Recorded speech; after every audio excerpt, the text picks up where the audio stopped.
Welcome to another episode of Golden Nuggets, Tea and Tales, Season 1, powered by Husby, served by Angela Gegg. Hello. My girl. Welcome to the show, Angie. And we know you have been in the industry for quite a while, the queen of commercial. You've got some stories to tell, some tales, some tea. Mm-hmm. I want to hear from you about your most memorable closing, what you learned from it. It could be a great one, it could be a disaster story, but what's the one that really sticks in your memory bank? Well, first of all, Silvia, thanks so much for having me on your show, The Golden Nuggets. I've dressed to impress for you and your audience. She's in my brand colors. So you want me to talk about my most memorable, I think this is 15 years, I have to backtrack here. Okay, go for it. My most memorable, gosh, there's a few though. Bizarre one. Give us a story. What's a story that you love telling? I don't tell stories, if you notice. I'm not one of these people who brags and who has my numbers online, but I'll talk about them sometimes if I'm on a show. You know, like people on Instagram, I don't do that.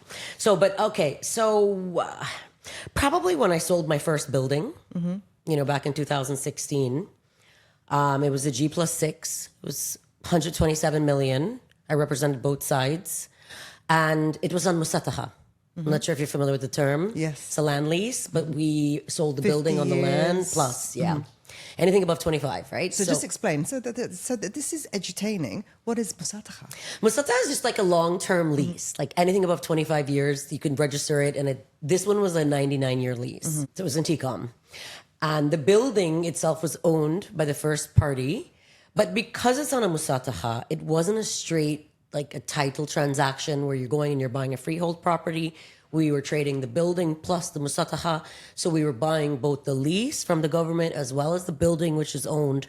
And because of the complications, I would say, with this sort of deal, I would say the deal almost took about a year to close. It was so complex, so complicated.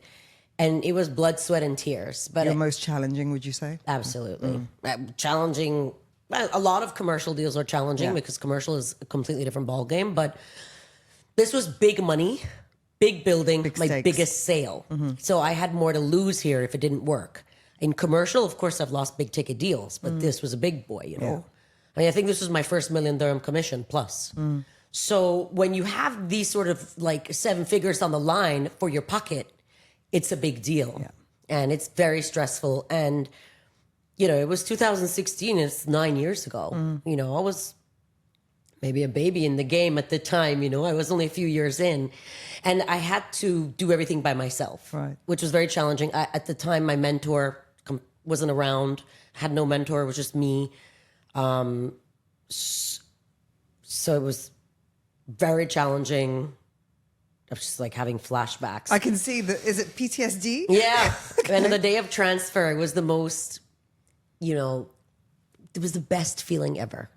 The day I went to that transfer center and I got it done, it was just great. Did you go there fantastic. Thinking it could still fall apart? No. On the day of transfer, everything was done. I had already been paid even. I got my commission in advance, sis.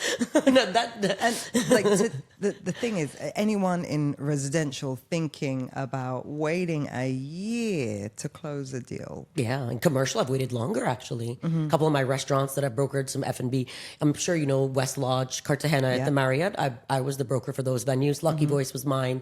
A lot of the restaurants that I brokered have taken years. I mean, I think from the time I signed with West Lodge from Canada, that deal took me about 2 years to close. So we take a year, 2 years, but you really have to consistently work at it. Yeah, it's not just like pick up and leave off. No. Okay, how do you instill that? Because, some people may have to wait 3 months for a residential deal to close. How do you instill that patience required? Commercial's bigger ticket, so you know that you're going to be, it's more fulfilling in the long run. So I guess it really, you have to have a certain personality type to even want to do commercial real estate. Yeah. Not everybody is built for this. So when I walk into a core and shell space and I look around and I'm excited. I'm excited by cement. I'm excited by everything that I see. I'm excited by floor loading capacities, AutoCADs. Like I get excited by things that residential agents don't get excited by. So I mean, it takes a very different human being, a personality type, to want to do what I do and to enjoy it as much as I enjoy it. And how did you get into it? Oh, wow. That's a story in itself. So when I first moved to the UAE, I wanted to do Burj Khalifa. Burj Khalifa was my dream. Tallest building in the world. I mean, you know, I'm a TV personality. So coming here, I wanted to do something a little different because in my home country, I'm quite well known. So I wanted to do... Which is Belize. Belize, yeah. And where I was born and raised. So I'm British Belizean, but where I was raised, I worked in the media most of my life. And I'm a published author. I mean, I'm quite well known back home. And then I came here and I didn't want to do what everyone else was doing. I still had to keep my rank, keep my role, you know? So I'm like, Burj Khalifa, that's what I want to do. And I met my mentor at the time on a site called ASW, which was like a networking back in the day, like business site. You had to be invited on it. Not a dating app. It was pure business and connections. Like BNI, that sort of thing. I don't know what BNI. Yeah, okay. Yeah. Business Network International. Oh, maybe something like that, yes. So he told me, no. For what you do, you need to do commercial. He's like, you're not made for residential. You're not like, I'm a bit bougie. That's not a secret. I mean, No. When you see me in a hard hat, you don't know that I'm bougie, but I mean, I am. Like, it's just what I am. I don't care. So he's like, no, you're a bit of a snob. So you need to be doing something that commercial people are notorious for being a bit snobby. I get sent memes all the time calling me a snob, and I'm like, cool. It is what it is. Yeah. So the first week I closed a warehouse. And it's just been commercial real estate ever since. As you know, I enrolled in Cornell and I did a 2-year commercial real estate course. And I don't know, I fell in love with the game. So what would your advice be to someone who is thinking about getting into commercial real estate? Please learn. Please don't. Unless you want to take the time. Learn. Like, you do residential, you're boiling an egg. It's very easy to do. I love residential. I love boiling eggs. I love eating eggs. Boiled eggs only. But you're doing commercial, you're cooking full course meals from scratch. You're even making a sauce. You're chopping onions. You're doing everything. And then you're cooking on top of that. Yeah. So if and you're waiting hours for it to cook. Yeah. If you just want to order from Talabat, khalas, yani. Order from Talabat, don't cook. You know, it's... Some Resi people get offended when I say this, and I say it all the time. I'm like, you guys boil eggs. It's what you do for a living. I cook. I'm a chef. Like I'm the doctor of real estate. You guys can do Botox injections. I can do open heart surgery. Whoa. It's true. Yeah. When people tell me, they're like, oh, why are you doing residential? I'm like, because I can. I'm at the level.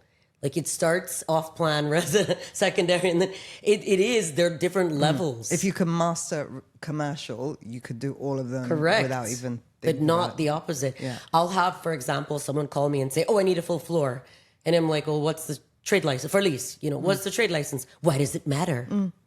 It's like it An matters agent, a lot. not a client. An agent. I'm like, well, how am I going to know what to offer otherwise? Just give me options. DIFC, Business Bay, Media City. And I'm like, whoa, hold on. Complete different licensing, different zones. Like slow your roll, take a seat. Yeah, let me educate you. Yes, well, I don't even want to work with agents anymore because it's very frustrating. And you've built AG Assets. AG Tell us Assets, about that. yes, that's my company. I'm Angela Gegg from AG Assets. So I opened a few years ago. I just wanted to do something different. I am building, it's a boutique brokerage, building a different sort of mindset with my agents. My training sessions are very different. We're oriented as a team. There's no competition within. We work together. I just wanted to do something different. If you notice, AG Real Estate is not there. AG Properties is not there. It's assets. Why? Because I deal with asset classes. Yeah. I do asset management. We work on a different level. However, now the agency has grown to where we are doing off-plan. I have my team, secondary, luxury. We are doing everything. It's hard to maintain just a commercial brokerage in this market specifically when there's no availability. Yeah. And you set it up how many years ago? But 3. 3 years ago. And lots of agents now opening up their own. What's your advice to them? Do your homework as well. I mean, I have no regrets, but it is hard work, especially being a business owner, a sole business owner. There's only 3% of women that do this. I have no business partners. I'm self-funded. I do everything on my own. And I've worked to get to this stage. I could have taken the money that I've made and gone off to Italy and lived in a vineyard and been drinking wine and painting all day and been happy. But I reinvested in this country because I love this country. Yeah. And I'm so blessed and grateful for the opportunities I've had in real estate. I want to give it to other people as well. But you have to understand a lot comes with this. I thought opening a company, I would work less. Yeah. I work 100 times more. I look tired. I'm sure I don't look like me. People are like, are you okay?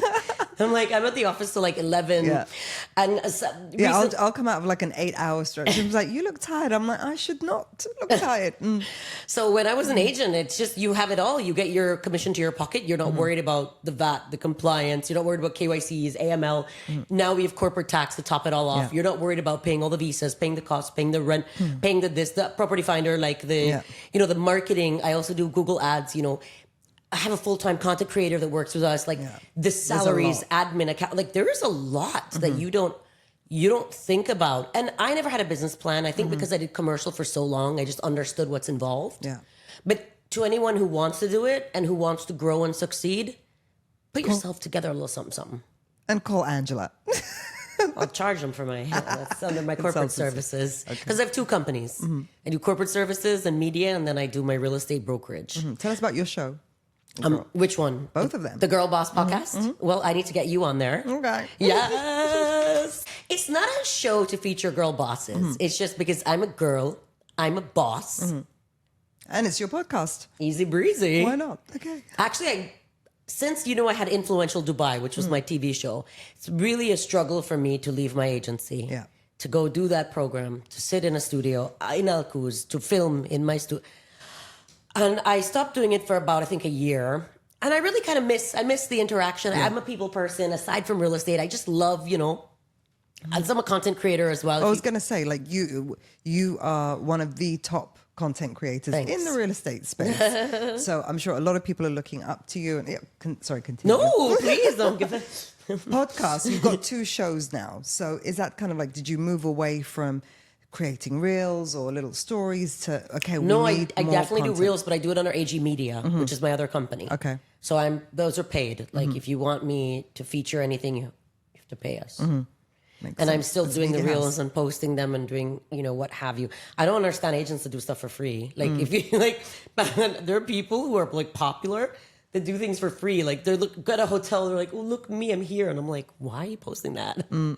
Like it's your worth, your value, like, You're walking advertisement for this brand, yeah. I told you I'm bougie. Bad and bougie. Bad and bougie.